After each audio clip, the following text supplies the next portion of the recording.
Di sebuah desa kecil yang jauh dari kota, hujan turun tanpa henti selama berhari-hari. Sungai meluap, air mulai masuk ke rumah-rumah penduduk. Seorang nenek tua bernama Embok Rahayu berusaha menyelamatkan barang-barang berharganya, tetapi air naik terlalu cepat. Ia terjebak di dalam rumahnya yang hampir tenggelam. Tiba-tiba, rumah Embok Rahayu tak kuat menahan arus. Dinding kayunya roboh, dan ia terseret ke dalam air yang deras. Ia berusaha bertahan dengan berpegangan pada sebatang kayu, tapi arus sangat kuat. Rahayu terombang-ambing di tengah arus deras. Tangannya mulai lemah, tubuhnya menggigil kedinginan, dan napasnya tersengal. Hujan masih turun deras, membasahi wajahnya yang penuh kelelahan. Ia hampir pasrah, berpikir bahwa ajalnya sudah dekat. Namun, dari kejauhan, ia melihat sesuatu bergerak di permukaan air. Awalnya, ia mengira itu hanya batang kayu besar yang hanyut terbawa banjir. Tapi semakin mendekat, Embok Rahayu mulai bisa melihat dua mata yang berkilat di tengah gelapnya malam dan derasnya hujan. Sesaat, jantungnya berdegup kencang. Itu seekor buaya raksasa. Ketakutan langsung menyelimuti dirinya. Nalurinya mengatakan untuk bergerak, mencari pegangan lain, tapi tubuhnya sudah terlalu lelah. Ia hanya bisa menatap buaya itu dengan pasrah, menunggu nasibnya. Namun, alih-alih menyerangnya, buaya itu justru diam di tempat, mengamati dirinya dengan tatapan tenang. Lalu, dengan gerakan perlahan, buaya itu mendekat. Tubuhnya yang besar membelah air, menciptakan riak di tengah arus yang mengamuk. Embok Rahayu menahan napas, masih belum percaya dengan apa yang dilihatnya. Ia menunggu reaksi dari hewan buas itu.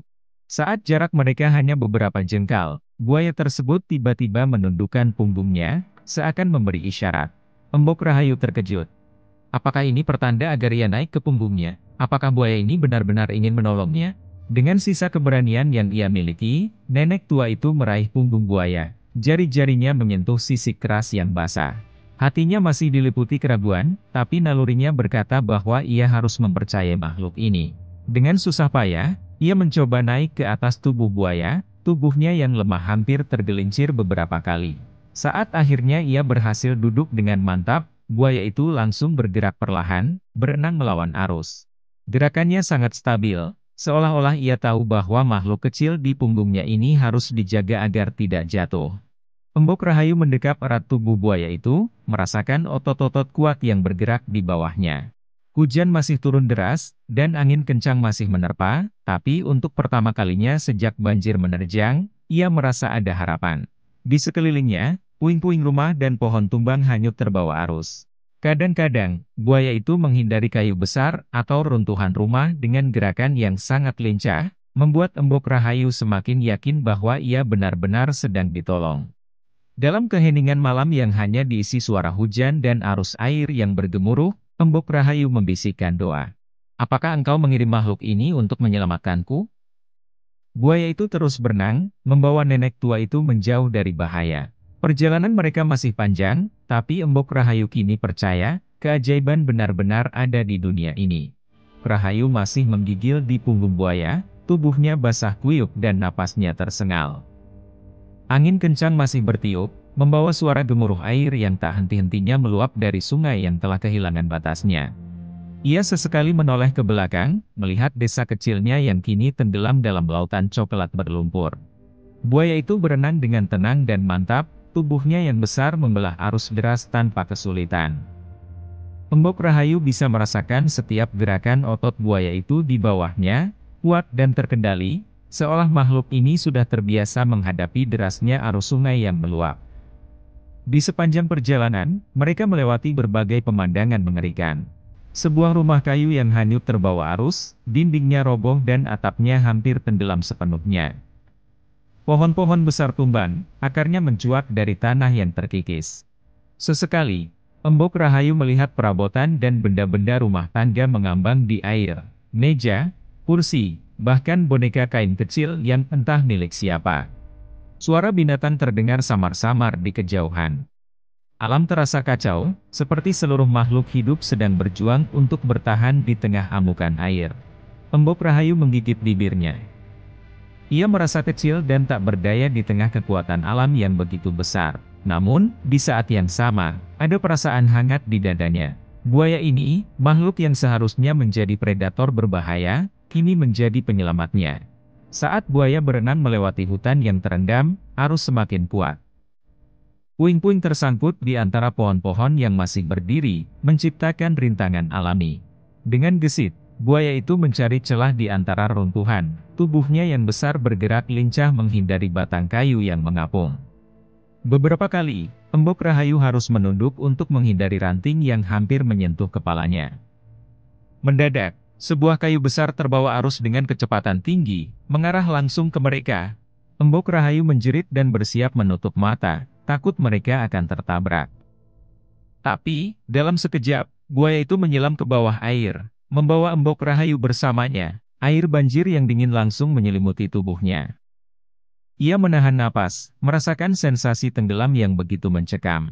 Tapi sebelum ia sempat panik lebih jauh, buaya itu dengan sigap muncul kembali di permukaan, berhasil menghindari kayu besar yang tadi hampir menabrak mereka.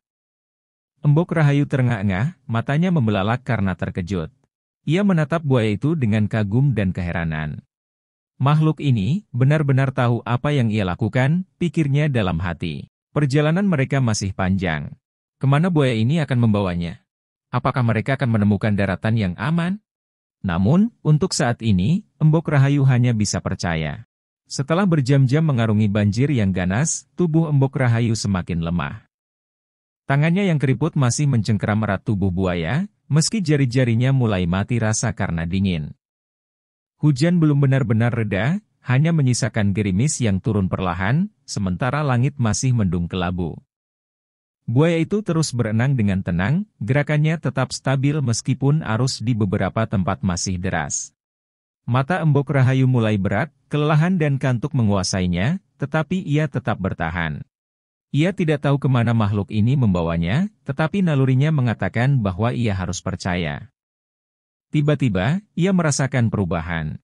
Arus air tidak lagi sekuat sebelumnya. Ia membuka matanya yang sayu dan melihat sesuatu di depan. Sebuah bukit kecil yang masih kering. Tanahnya terlihat coklat kemerahan, dengan beberapa pohon yang masih berdiri tegak. Akar-akar mereka kuat menahan erosi dari hujan dan banjir. Buaya itu berenang mendekati tepian, lalu perlahan mendarat di tanah basah. Air menetes dari tubuhnya yang besar, sisiknya mengkilap tertimpa cahaya samar dari langit kelabu. Embok Rahayu mengedarkan pandangan ke sekeliling. Bukit ini tampaknya salah satu dari sedikit tempat yang masih selamat dari terjangan banjir. Beberapa burung terlihat bertengger di dahan pohon, gemetar dan basah, tetapi mereka tetap hidup. Dengan hati-hati, buaya itu merundukkan tubuhnya, memberikan kesempatan bagi Embok Rahayu untuk turun. Nenek tua itu menatap makhluk itu dengan penuh keheranan dan rasa syukur. Seumur hidupnya, ia tidak pernah membayangkan akan mengalami sesuatu seperti ini. Ia mencoba menggerakkan kakinya yang mati rasa, tetapi tubuhnya terlalu lemah. Saat ia hampir jatuh, buaya itu menyodorkan moncongnya sedikit, seakan memberinya dukungan. Dengan gemetar, Embok Rahayu meraih tubuh buaya itu sekali lagi dan perlahan melangkah turun ke tanah yang masih kokoh. Begitu kakinya menyentuh tanah kering, Embok Rahayu nyaris tak percaya. Ia selamat. Setelah seharian terombang-ambing di tengah arus banjir yang mengamuk, akhirnya ia bisa berdiri di tempat yang aman. Dengan napas tersengal dan tubuh gemetar, Embok Rahayu berlutut di atas tanah yang basah, tangannya menyentuh bumi dengan penuh rasa syukur. Air mata haru bercampur dengan tetesan hujan terakhir di wajahnya. Di sampingnya, buaya itu tetap diam, menatapnya dengan tenang, seakan memastikan bahwa tugasnya sudah selesai.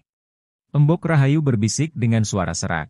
Buaya itu tidak menjawab, tentu saja.